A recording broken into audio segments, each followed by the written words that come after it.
Cwrt Cosby, Pontypridd o dan warchau.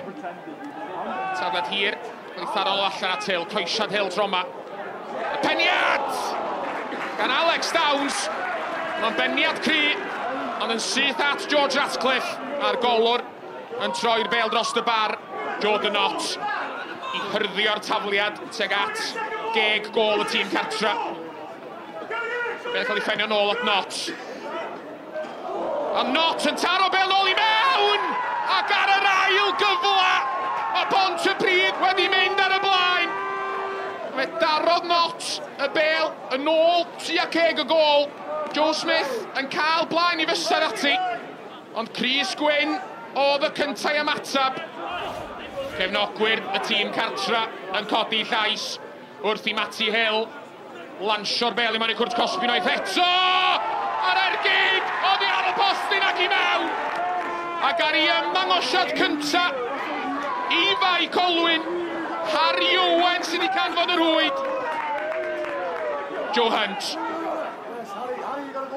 Knott o'i laen o, mae fo Jordan Knott. Cloesiad Knott. A mae Luke Cummings wedi rhoi Pontypridd yn ôl ar y blaen.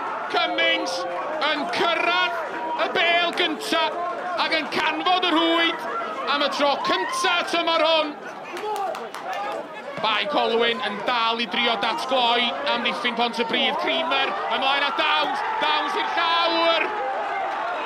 A mae yn Giccor Smotin. A di Pontypridd yn methu credu'r peth.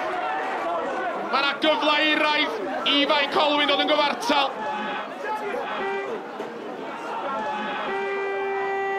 Ac pan yn ebyn Ratcliffe!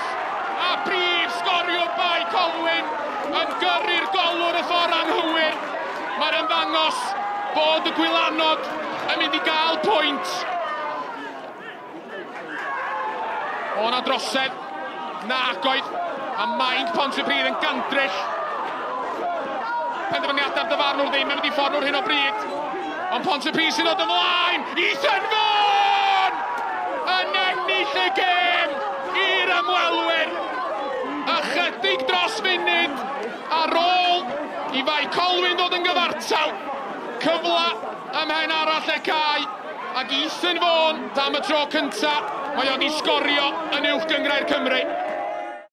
You know, it's nice for it to fall our way. We've been working hard for a number of months now, and tough place to come. Great club, Colwyn Bay. Fantastic game, entertaining, especially at the end. But we just needed to fall the right side of the line, and we did today. So really proud of the players, the coaching staff, and everyone at the club. So delighted to get the win that we felt we deserved over the game as well. But again, tough place to come.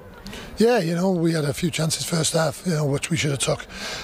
They had a couple of chances, but you know, we've just got to be better in them moments. But it's been the story of our season. But you know, the work rate, you know, the commitment from the players, I can't fault.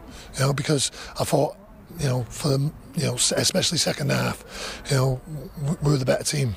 But, you know, it's them moments. And, you know, they went up the other end, hit us on the break. A great finish, the second goal, great finish. You know, but, you know, we've got to be better, and we'll continue to work hard, because I know what I've got in that dressing room. And, you know, it's a relegation fight. You know, I think it's, you know, first and foremost, it's between ourselves, Ponty and Aber. You know, and we've got to finish top of that little mini-league. Yeah, ni fel brodyr mewn hwnna, i bod yn onest, ni mor agos, a mae fe wedi bod cwbl o misoedd really anodd i ni fel carfan, fel clwb. Ond mae hwnna'n dangos faint o cymeriad sydd ni fel tîm, faint ni'n dod i mewn i fe pob wythnos, a fi'n credu oedd ni'n hollol llaieddiannol o ennill yma heddi, a rhaid ni wneud hwnna nawr cwbl o weithiau eto tan y diwedd y tymor. With 10 games to go, how confident are you that you can survive and keep your place in the Cymru Premier? Yeah, really confident, because I know what I got in that dressing room. You know, the work rate and commitment from the players, you know, is second to none. You know, the togetherness is there. I know what I've got.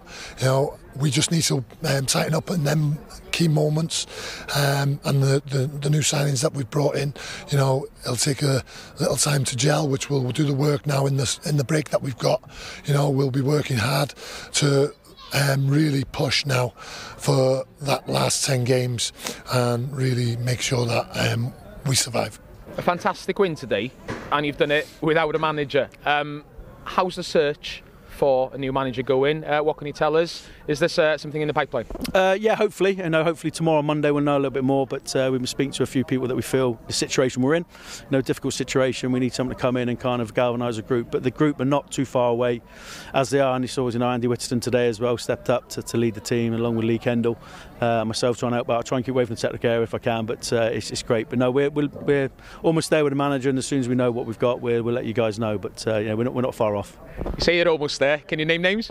Not at the moment, unfortunately not. So no, I'd love to, but no, we're not there at the moment. But whoever we bring in will fit into our group, because as you said, our group are together, and whoever comes in needs to kind of move us forward as we've done. We're in a great place, even though we're bottom of the league. It's not. We feel we're not far off from getting the wins. We're looking forward to phase 2, and the manager will come in and enhance and support this group and help them grow.